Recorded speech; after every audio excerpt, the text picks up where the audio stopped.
I was telling my wife one night, it was mid-October, and I was telling her this, that I missed my dad.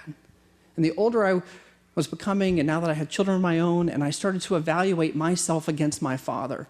Am I at age 30 where my father was at age 30? Where am I in carrying on the legacy of my family name? If my father were alive, would he be proud and in my life every day saying, man, I'm so proud of you, Jason? Would he be texting me during his lunch hour at work and saying, Bud, I'm so proud of you. I heard what you did for your neighbor. That was amazing. I heard how you're magnifying your calling. I'm so proud of you. And this night, that I will never forget when I discussed this with my wife, it hit me that there were more answers or more unanswered questions than I had wanted to admit, and I had a long way to go. And so my wife, she said, we just need something in our home that can be a daily reminder of what it means to think about someone else, with no expectation of reward, without a big pat on the back. Just what can we do in our home every single day that will remind you of your father, what it means to give, what it means to have your eyes open for service opportunities, whether it's as small as opening a door or putting your life at risk to save another. And so we came up with the most simple concept of taking a mason jar and putting it on the counter. And every day we would dedicate our spare change to that jar. It didn't matter whether we went to 7-Eleven and bought a Slurpee and a Snickers bar and came home with 50 cents in change, it went in the jar. You went to the dry cleaners, you came home with a quarter, it went in the jar. The children would go to school, buy lunch, come home with their change, be so excited to run in the door and drop it in the jar.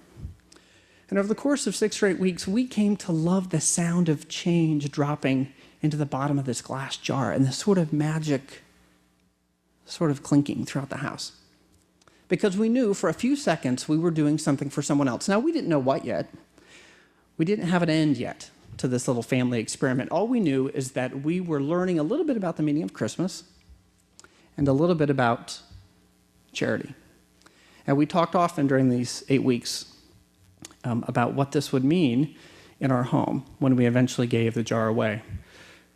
Fast forward again to Christmas Eve, sitting around with my lovely wife and children, and we now had this jar with about $90 in it of just change. We didn't put any bills in it. And trying to decide, now what do we do with this? How can we, in a very small way, bless someone's life with this jar? And how can we do it anonymously? So we made a list of people that we thought could benefit from this very small act of charity. And we settled on a family from our ward that had a young man headed off to Mexico on a mission, and knew that they would probably appreciate the message as much as the money. And talk about one of those memories in your life that you never forget. We all have those. It doesn't matter whether it's been 5 or 10 or 30 years, you remember every detail as if it were a movie you've just seen. That is this night when we gave away our first jar. We loaded up in our Honda Odyssey and drove about a mile and a half or so from our neighborhood to their neighborhood where we would deliver the jar. It's Christmas Eve. It's after dark. It's probably 7:30 or 8 o'clock. We'd never done this before. We didn't really know yet what a Christmas jar was.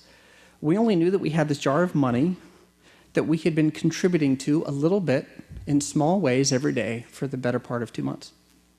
And we knew we wanted to bless someone with it. So we drove to this neighborhood, and we, of course, we knew very well where they lived and how to get in and out. My wife had mapped out a whole strategy. Black paint on. Just kidding. That would have been cool, though.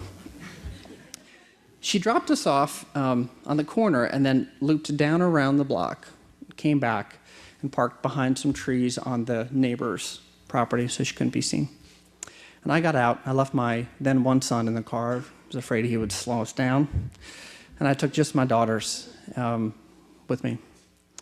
we cut across the side yard and hid in some bushes just down to the left of the little porch, 2 little steps up.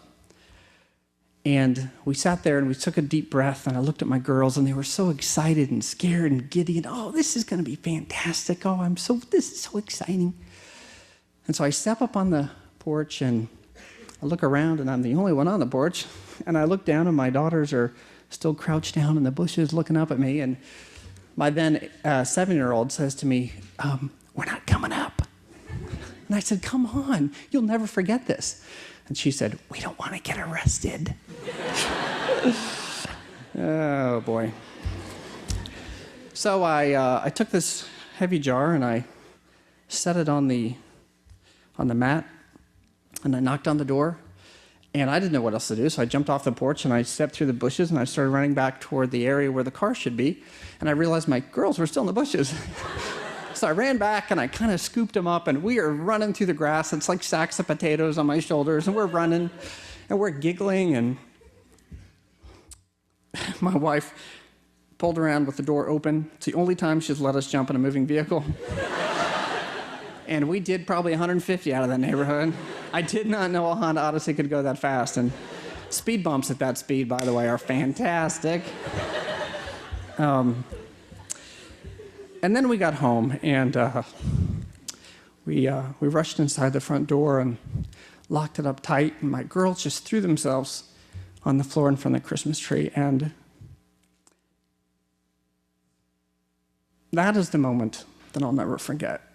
Because I think I saw it in their eyes for the first time, what my father wanted to see in my eyes for all those years, and maybe never did.